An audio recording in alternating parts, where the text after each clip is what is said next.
I appreciate the invitation.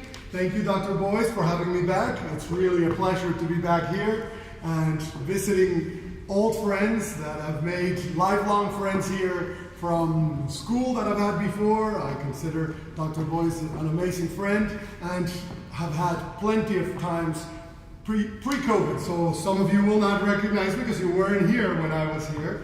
But we have definitely made a lot of music in this halls. So it's really, really wonderful to be back. I wanted you to know that today's is the idea of songs without words is sort of the theme of the concert. And some of them will have come from songs that had words at some point, and we're taking them out and playing them on the piano, but some of them do not. And that concept of the beauty of pieces, instrumental music, written but as a song, with the idea of a song in mind, is an amazing experience to play. The first one I will play is by Isaac Albeniz, a great Spanish composer. And in a sense, what he is trying to do with these pieces, which you could consider them dances, you could consider a song, they're all almost monothematic. There's one little theme that keeps repeating all over the place in various disguises and everything. But what he's trying to do with his teacher, with his mentor, with Pedrell, was try to find a real Spanish nationalistic sound of music. And what they did was, instead of just create beautiful Spanish music based on, whatever their musical ideas of the West are, they dug deeply into the roots of like flamenco, cante hondo, deep song of Spanish song, and then went and collected, like Bartok did with songs. They did this in Spain, saying, we cannot let this beautiful melodies of the past go to waste and go away. So they did that, and when you would play these pieces for the Spanish soul and the Spanish person, it would be like playing a folk tune or a lullaby that you play for a child. So in a way, you don't feel that because you didn't grow up with them, but I want you to sort of feel like these pieces sound something like this. I will not play it like this in the concert, but I want you to think that what you're hearing makes you feel like this.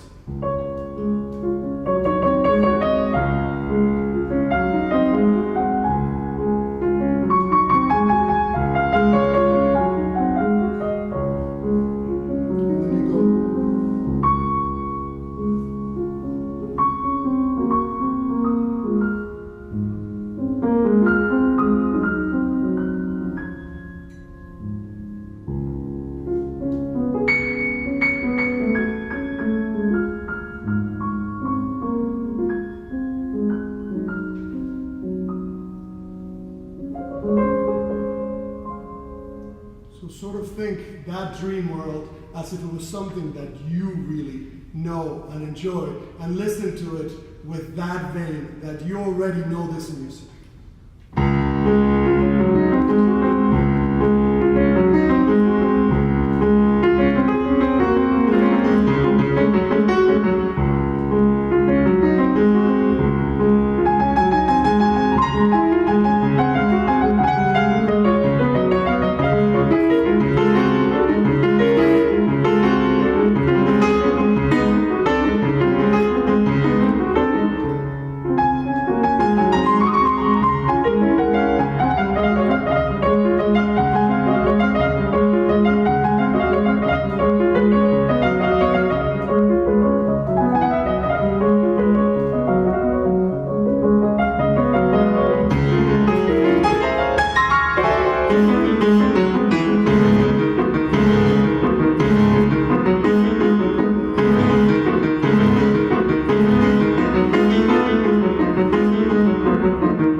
hope now that you felt a little Spanish, I hope by thinking of it as a folk song for you, it translates a little bit of it into what it feels like for me to play it. So I feel like I can play Spanish music anytime because it feels like I'm listening to a lullaby at home, which is great. Even though I'm Cuban and my mom did not sing me that as a lullaby, it just clicks with me and I love playing Spanish music.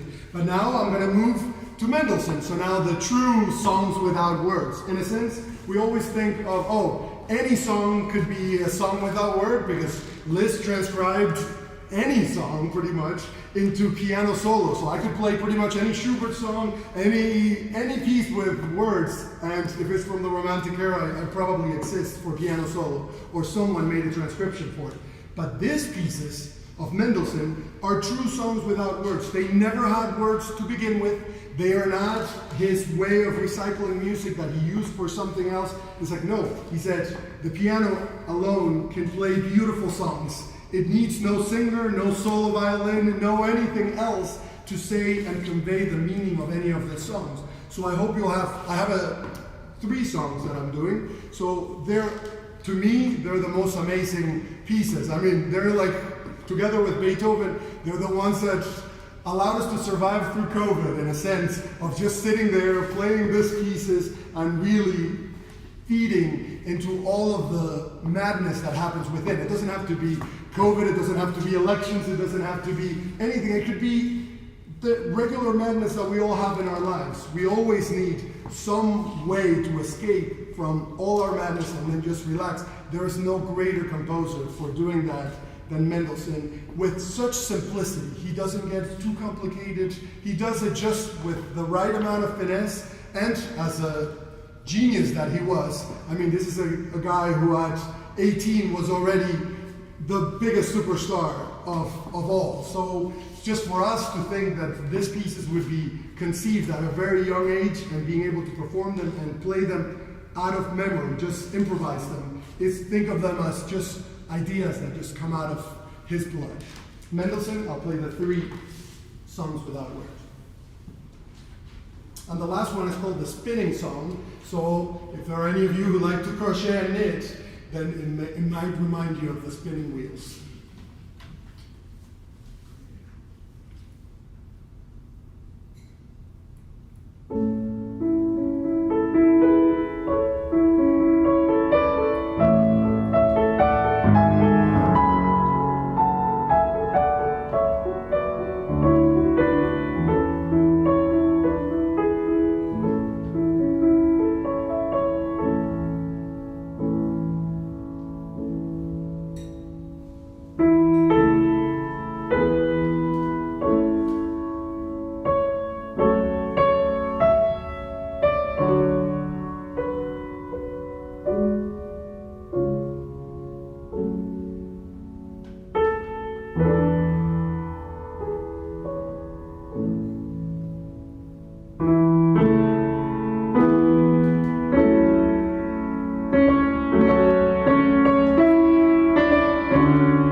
from those songs without words, we move to yet other songs, but they don't have words, but they at some point did.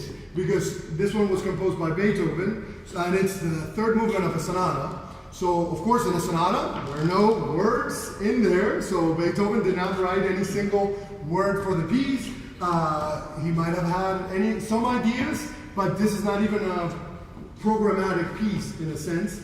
But he took the melody for this Arioso from the third movement as like one of the saddest moments from the St. John Passion of Bach. So in the St. John Passion, it does have words, and the main melody has beautiful words of the moment when it is done. It is done, meaning there is no going back. I'm going to die. I am dead.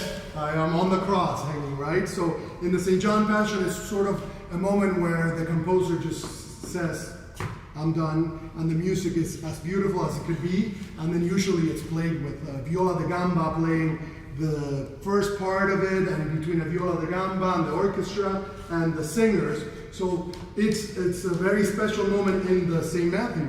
John Passion.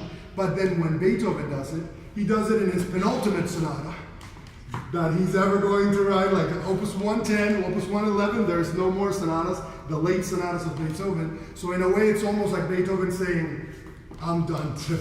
This is it. This is the end. I can't do any of this anymore. And he had plenty of times where he said, I cannot do this anymore with his testament and with everything that happened in his life.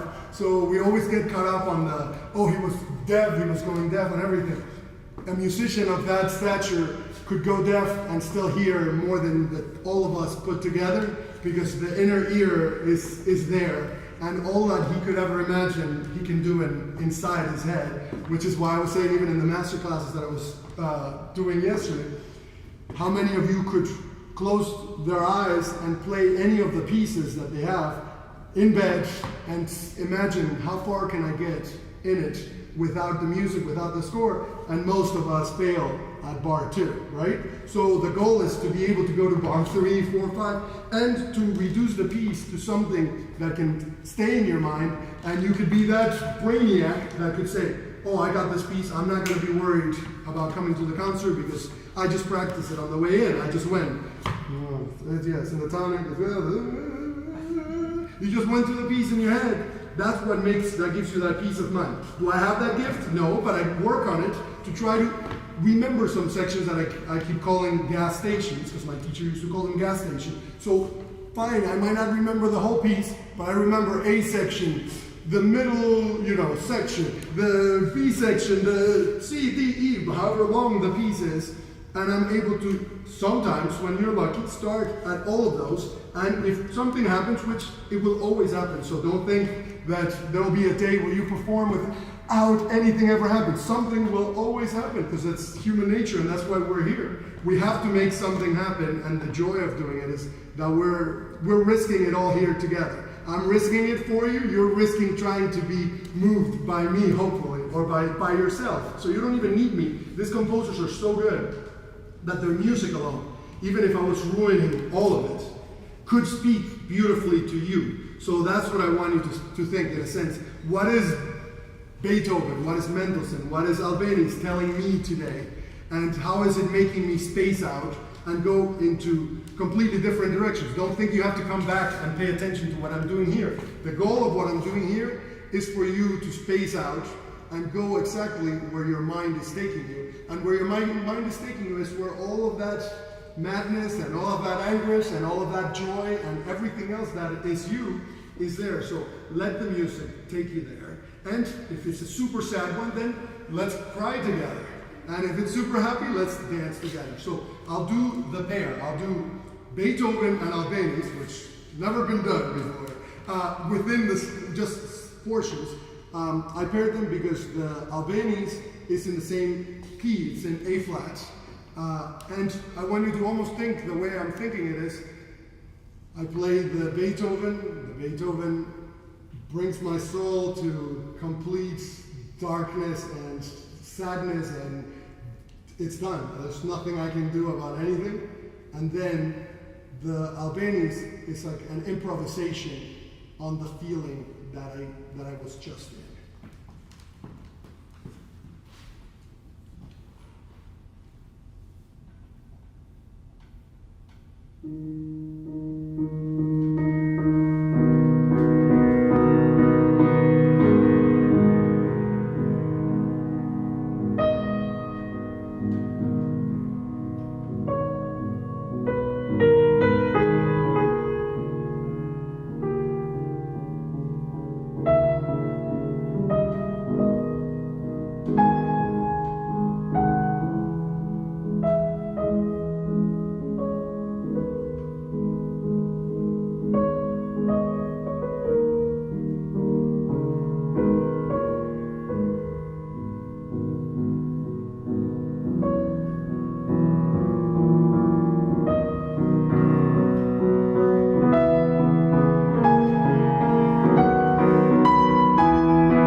So that could be either very nothing or heavy duty stuff.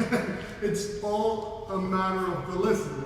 So whatever is inside you is what you hear and what comes out. So that's the goal. So my goal is hopefully you get to know a little bit of me by hearing what I'm doing here, and hopefully you do the same thing when you perform or when you give whatever gift it is that you have to anyone else, that you just open up and hope they like what they see, because it's all I've got, right? So we gotta just be honest and just give whatever we have. And again, it has to be whatever you have at that moment. Whatever I have now is not the same as whatever I had 10 years ago, and whatever I will have hopefully 10 years from now. So always give yourself the credit of, I'll do my best with who I am and what I've got today. Tomorrow will be another day. We'll worry about and cross that line when we get there. So the next one would be Schumann, yet another one of those great romantic composers that really took songs and took piano to a completely another level. In this specific fantasy, it's a 3-movement piece, but I'm only playing one movement, the third movement, which is more of a song, but all of the whole piece is a song without word, pretty much. It was a way for him to write his to-be wife, Clara Schumann, that he wanted badly to marry, but her father would not let her date him, because of course he was a musician, he's insane, like all of us. So, but so was she, and so was her father. But knowing that, you know, geniuses come with a price, so their madness always not necessarily the best for marriage. So I'll give Master Wieck a little credit there. But the thing is that he had ciphers and he had secret codes on all of the music that he would write to Clara. So his way of, when he would write letters, sometimes she wouldn't get them, but he knew that if he composed something, she would always get it, because her father would be reviewing it as the composition and music teacher. So he would write the hidden messages inside the music. So the simplest and easiest would be Clara, C-L-A-R-A. So he would write it in the cipher inside it. So whenever that melody would come out, she would know, oh, he's writing just this for me, Mom.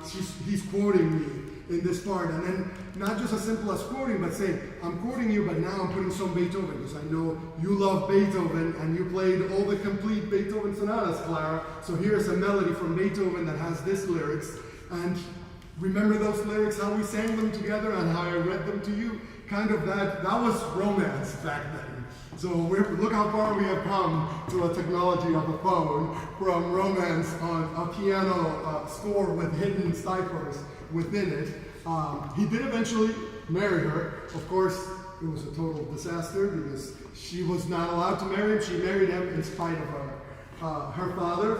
And of course, I won't bring you to darker sides of Schumann's life, because it is pretty dark. But what is light is the music, is the beauty with which he writes to someone else love letters, and the beauty of how he tries to bathe in the moment of the beautiful melodies, of all of the beautiful sonorities that he does. And he was very famous for changing characters so fast on all of his dances. He's got like the whole Davis Bungler, circle that has each character. He would jump from one to the other. In this one, he doesn't jump as much, but there are still hints and interruptions of different things. So enjoy Schumann Fantasy, the third movement, the meditation. So,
that cloud.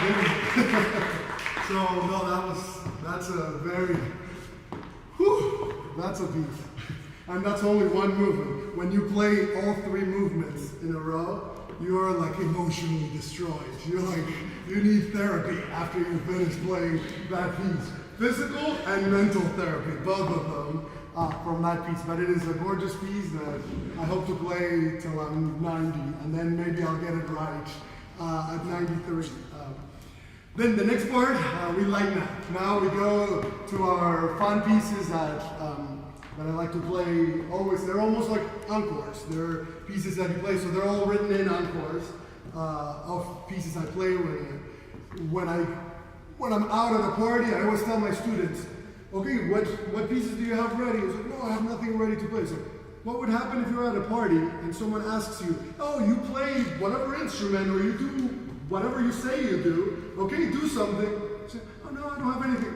Wait, what do you mean? You can never not have something. So when you get to my age, then you'll have plenty of things. So if you do not have one already today, get one, okay? It doesn't matter how short it is, how slow, fast, it doesn't matter. Just make your encores pieces that you could play at a party in a minute's notice, and then you can do them with your eyes closed and with your heart and mind in something else. I won't do that today because I'm performing, but that's the goal of those pieces. Make sure you have some of those. And then, of course, they come from larger sets of pieces, so when you do them as part of the whole collection of pieces that you're doing, then they're the real deal, the serious thing. But when they are just by themselves, make sure you always have enough of those for any party or for your friends. So that's friends, family, anything that is special and beautiful. So make sure you have some of those.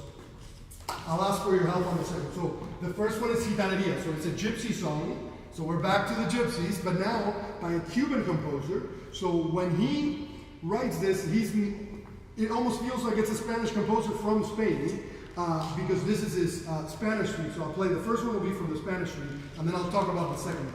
So enjoy Gitaneria, a gypsy song by a Cuban composer.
Instead of being the Spanish vein, it's the Cuban vein, so it's from his Cuban dances. So what I want you to think on this one and help me with this one is, if I played it as Western music, that I just got the score, I'm a kid from Spain, Italy, Germany, it doesn't matter, Polish even. I get the score, oh, it's such a beautiful barcarolle style, or a beautiful dance, and then, oh, this is, what a gorgeous melody, a gondolier song that could be sung, I don't know, in Venezia.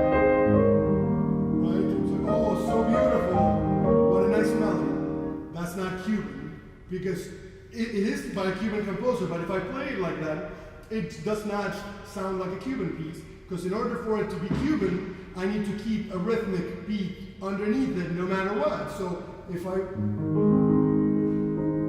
it's gorgeous. Nope, I have to have at least a Cuban clave.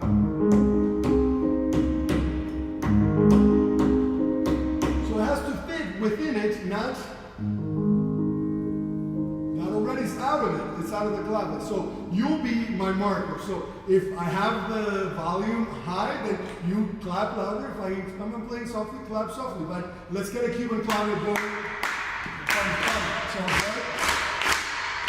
And you'll see how you rush throughout the whole performance, and you'll see. And if I cut you off, you get up, and I'll keep it. So you bring the volume down. Good. So you can but keep it. Because I have to play within your beat.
By the time this piece ends, when you do it in a concert of non-musicians, it's like dum dum dum dum dum dum dum dum. The last two get so much closer together that it becomes like the speedy version of this. So thank you for keeping me within the rhythm. So I hope now you, even when you get music from other countries, you get the score and you start playing it with your own ideas and everything. Always give the composer the benefit of the doubt that he's thinking of it how he grew up and how in the culture that he thought of it. So will always have some of those pieces that have that kind of music. Same happens, I think it's my next one, I don't even know the order of my program anymore, but I have a joropo that I'm playing, it might not even be in the program, but the same thing happens with Venezuelan pieces and Spanish pieces. So I'll play the falla first, so now I'm going to play wait, no, do I have the joropo first? Who's got a program? Joropo first, okay, good. I was thinking now out loud, because after you play the joropo, your left hand doesn't move anymore. So I was like, I should have put it at the end, but I'll do it now. So the joropo has the same idea from Venezuela, that if I played it how I always played it as a Cuban when I learned it as a child, I would play it in three.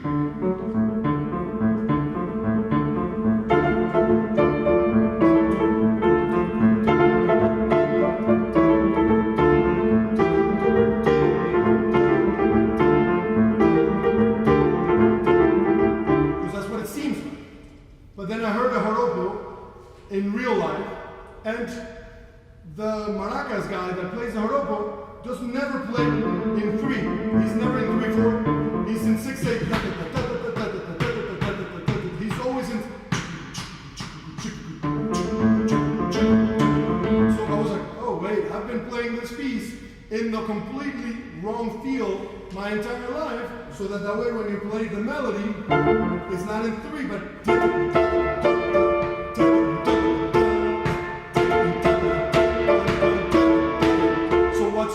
The 3/4, not the 6/8. The 6/8 is always there. So knowing what each of the pieces has in the culture and hearing popular music of that same style being played by the original people, the natives of that country, always make you change your way and perception of it. So always be open to doing those. And then to go back what we did in the beginning, I know this joropo has nothing to do, unless you're from Venezuela and are here and danced the joropo when you were a kid.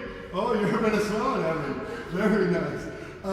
Then it doesn't mean anything, but maybe it will mean something to you if...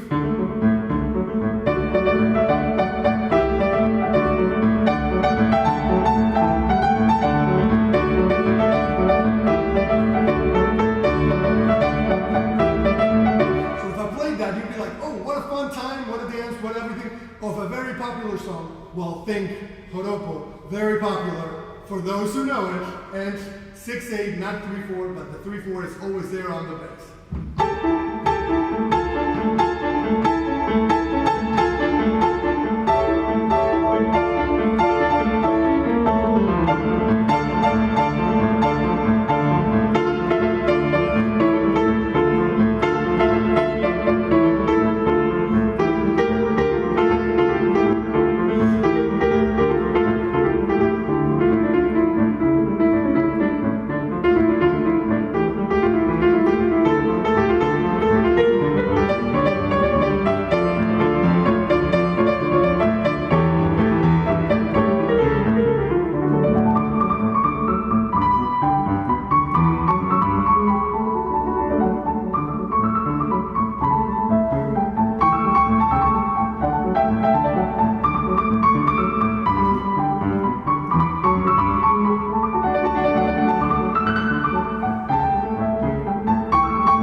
kept going on the left hand forever. So talk about Alberti bass. If you want to practice your Alberti bass, play Venezuelan music, and then your left hand will be dead forever, and you'll be able to play all Alberti bass for eternity.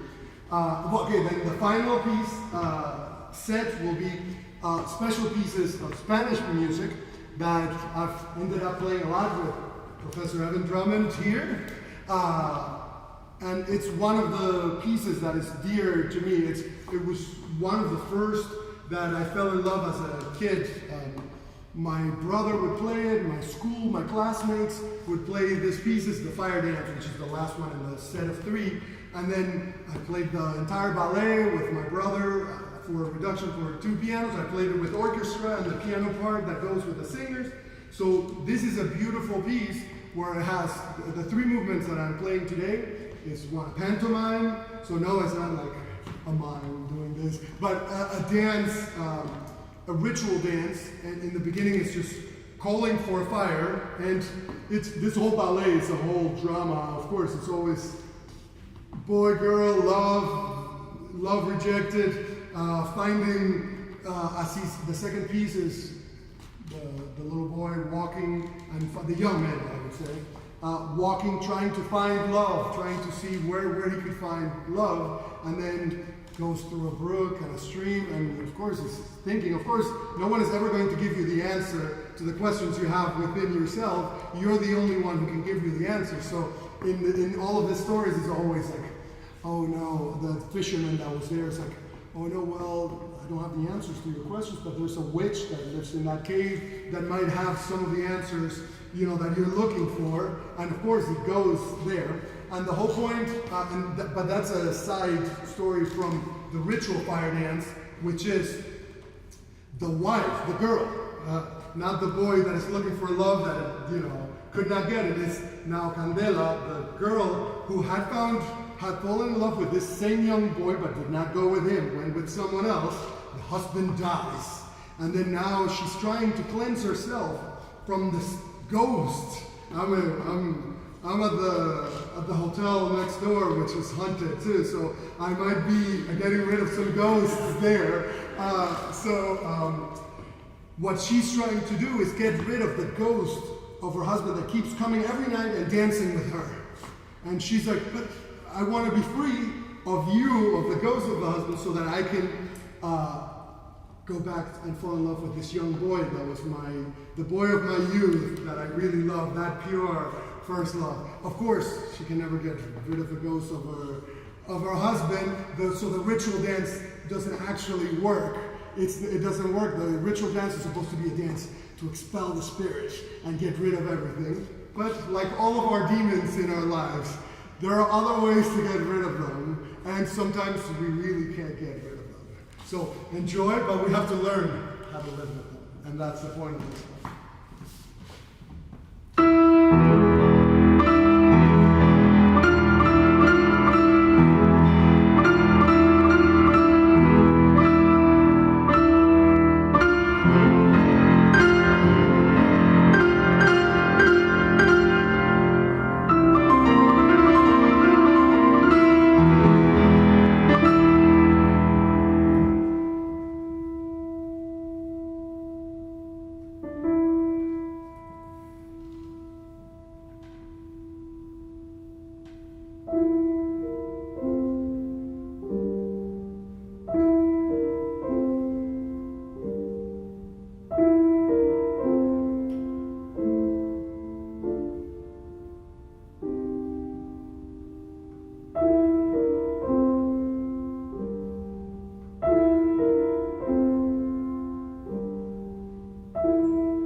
And for all the students, thank you for being here. This has really been a wonderful time listening to all of you, hearing you play, listening to your questions, and seeing you in class. So I'm really, really excited to just continue to come back here. Thank you for always having me. And stay safe, be good, enjoy, and I will see you very shortly, I hope. So enjoy and practice hard, okay? Practice, practice, practice.